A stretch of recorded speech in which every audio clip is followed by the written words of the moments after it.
আপুনি অসমৰ সংখ্যালঘু ৰাইজক অসমৰ মানচিত্ৰৰ পৰা আপুনি হ্যাক কৰিব নোৱাৰে আপুনি অসমৰ সংখ্যালঘু ৰাইজক অসমৰ মানচিত্ৰৰ পৰা আপুনি হ্যাক কৰিব নোৱাৰে একত্ৰিত হ'ব সংখ্যালঘু মুছলমান শক্তি ৰাজ্যত চলি থকা উচ্ছেদৰ বিৰুদ্ধে তীব্ৰ প্ৰতিবাদ সাব্যস্ত কৰিব লাখ লাখ মুছলমানে নমস্কাৰ আপোনালোকে চাবলৈ আৰম্ভ কৰিছে নিউজ ডেস্ক ৰিপৰ্ট ষ্টুডিঅ'ত মই নৱজিত ডেকা লৈ আহিছো এটি গুৰুত্বপূৰ্ণ খবৰ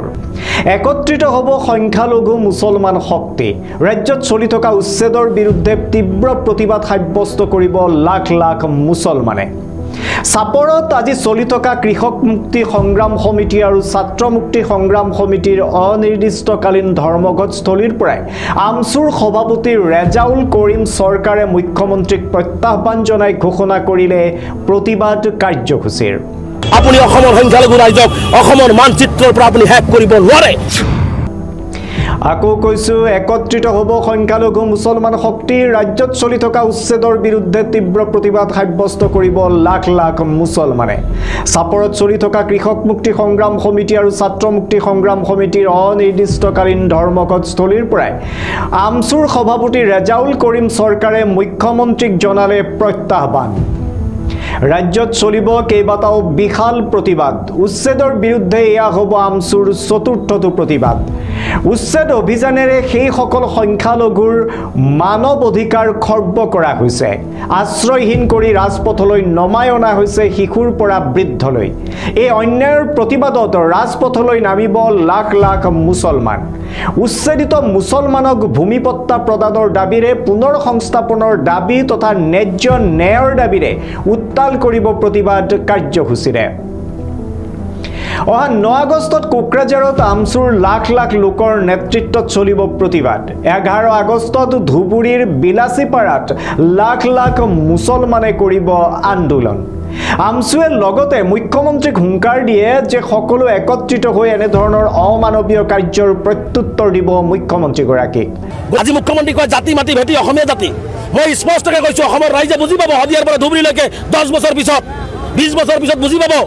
যে অসমৰ মুখ্যমন্ত্ৰী জাতি মাটি ভেটি আৰু অসমীয়া জাতি গঠন প্ৰক্ৰিয়াত মুখ্যমন্ত্ৰী ডাঙৰীয়া যে মিছাৰ আশ্ৰয় লৈ চতুৰাৰিলে যে অসমখনক কেৱল মাত্ৰ হিন্দু আৰু মুছলমান কৰি থৈ যাব বিচাৰিছে এইটো আজি নুবুজিলেও 10 বছৰ পিছত বুজিব কাৰণ মুখ্যমন্ত্ৰী বিচাৰি আছে অসমত অসমীয়া জাতি শেষ হৈ যাওক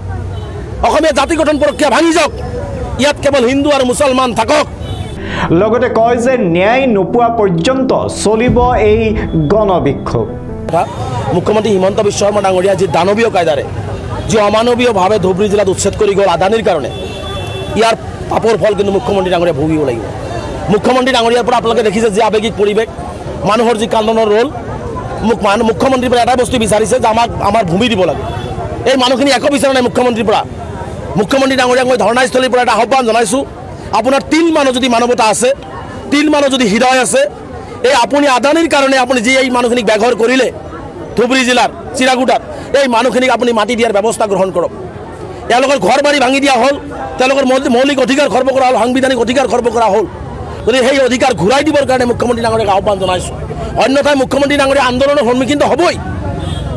অসমৰ মুখ্যমন্ত্ৰী আন্দোলনৰ সন্মুখীন হ'বই কিন্তু ৰাজনৈতিকভাৱে কিন্তু পাপৰ ফল মুখ্যমন্ত্ৰীয়ে ভুগিব লাগিব এই চৰকাৰখনে ভুগিব লাগিব এইটো স্পষ্ট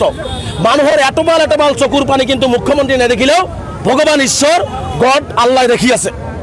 গতিকে এই এটবাল এটবাল চকুৰ পানীৰ হিচাপ কিন্তু বিজেপি চৰকাৰৰ পৰা ৰাইজেতো ল'বই নেদেখাজনেও ল'ব কিন্তু আজি মুখ্যমন্ত্ৰী কয় জাতি মাটি ভেটি অসমীয়া জাতি মই স্পষ্টকৈ কৈছোঁ অসমৰ ৰাইজে বুজি পাব হদিয়াৰ পৰা ধুবুৰীলৈকে 10 বছৰ পিছত 20 বছৰ পিছত বুজি পাব যে অসমৰ মুখ্যমন্ত্ৰী জাতি মাটি ভেটি আৰু অসমীয়া জাতি গঠন প্ৰক্ৰিয়াত মুখ্যমন্ত্ৰী ডাঙৰীয়া যে মিছাৰ আশ্ৰয় লৈ চতুৰাৰিলে যে অসমখনক কেৱল মাত্ৰ হিন্দু আৰু মুছলমান কৰি থৈ যাব বিচাৰিছে এইটো আজি নুবুজিলেও 10 বছৰ পিছত বুজিব কাৰণ মুখ্যমন্ত্ৰী বিচাৰি আছে অসমত অসমীয়া জাতি শেষ হৈ যাওক অসমীয়া জাতি গঠন প্ৰক্ৰিয়া ভাঙি যাওক ইয়াত কেৱল হিন্দু আৰু মুছলমান থাকক যিটোৱে মুছলমানে এক পক্ষত কথা ক'ব RSSৰ নেতৃত্বত হিন্দু এক পক্ষত কথা ক'ব এই ধৰণৰ এটা পৰিৱেশ থাকক এইটো মুখ্যমন্ত্ৰীয়ে বিচাৰি আছে আৰু এইটো মুখ্যমন্ত্ৰী বিচৰাটো অসমৰ অসমীয়া ৰাইজৰ কাৰণে কিন্তু ভাল লক্ষণ নহয় শুভ লক্ষণ আজি নহ'লেও পিছত কিন্তু অসমৰ ৰাইজে আমি সকলোৱে বুজি পাম যে মুখ্যমন্ত্ৰীৰ চতুৰ আৰু নিজৰ অস্তিত্ব ৰক্ষাৰ কাৰণে মুখ্যমন্ত্ৰী অসমীয়া ৰাইজক কেনেকৈ বিকি পেলাই কেনেকৈ অসমৰ ৰাইজক ধ্বংস কৰিলে এইটো আমি সকলোৱে বুজি পাম উপলব্ধ যিটো ফৰেষ্টত উচ্ছেদ কৰিছে সেইটো ফৰেষ্ট নহয় মুখ্যমন্ত্ৰীক মই চেলেঞ্জ কৰিছোঁ সেইটো ৰাজহ গাঁও সেই ৰাজহ গাঁওটোক কেবিনেটে ফৰেষ্ট বনাই টংকেশ্বৰ ৰাভাহঁতৰ দৰে ব্যক্তিয়ে যি হাজাৰ হাজাৰ বিঘা ৰবৰ বাগান চাহ বাগান হাতী যোৱা কৰিডৰ বনাইছিলে মেইন কৰিডৰ আছিলে সেইবিলাকক ৰক্ষণাবেক্ষণ দিবৰ কাৰণে সেই পাইকানৰ সংখ্যালঘু ৰাইজক টাৰ্গেট কৰি লৈ সেইটো ফৰেষ্ট বনাই তেওঁলোকে কেবিনেট ফৰেষ্ট বনাই তেওঁলোকক উচ্ছেদ কৰা হ'ল আজি উৰিয়াম ঘাটতো মুখ্যমন্ত্ৰীক মই প্ৰত্যাহ্বান জনাইছোঁ যদি ফৰেষ্ট খালী কৰিব লাগে ধৰ্মীয় মেৰুকৰণ কৰি কিয় আজি উৰিয়াম ঘাটতো বাছি বাছি ধৰ্মীয় সংখ্যালঘুসকলক উচ্ছেদ কৰা হৈ আছে নোটিছ দিয়া হৈছে আজি সোণাইৰূপা অভয়াৰণ্যত বেদখল আছে তাত মুখ্যমন্ত্ৰীৰ মাত কিয় নাই আজি অসমৰ বিভিন্ন ফৰেষ্টত বেদখল আছে তেওঁলোকৰ তাতে মুখ্যমন্ত্ৰীৰ মাত কিয় নাই সংখ্যালঘু ৰাইজ দুৰ্বল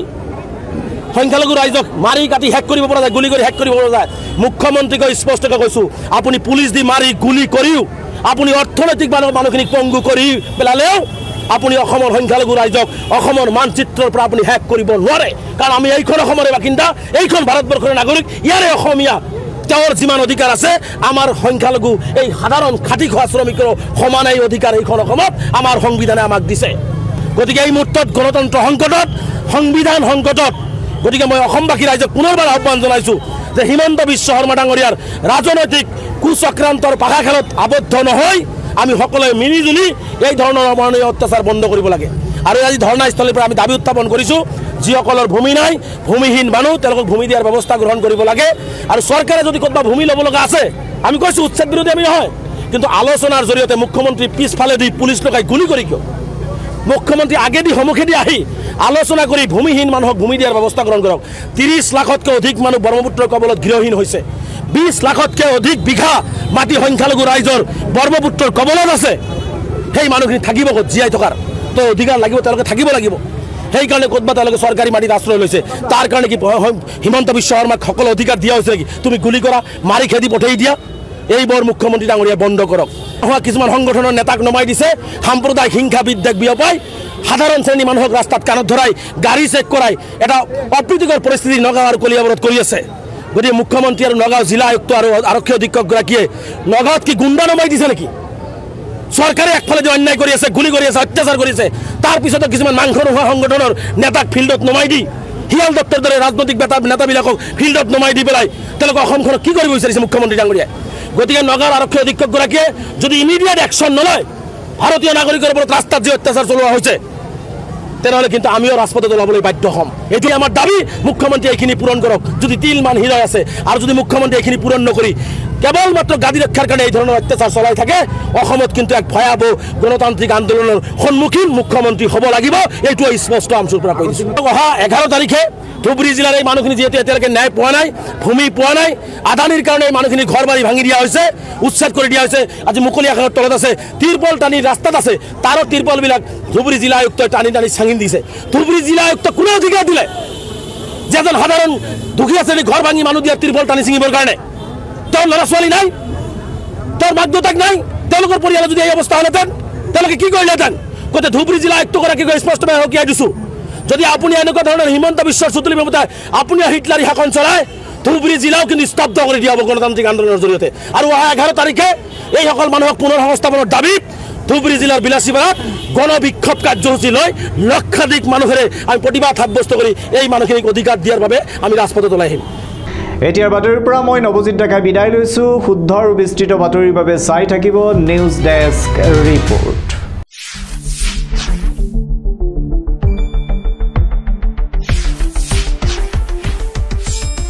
শুদ্ধ আৰু বিস্তৃত বাতৰিৰ বাবে চাই থাকক নিউজ ডেস্ক ৰিপৰ্ট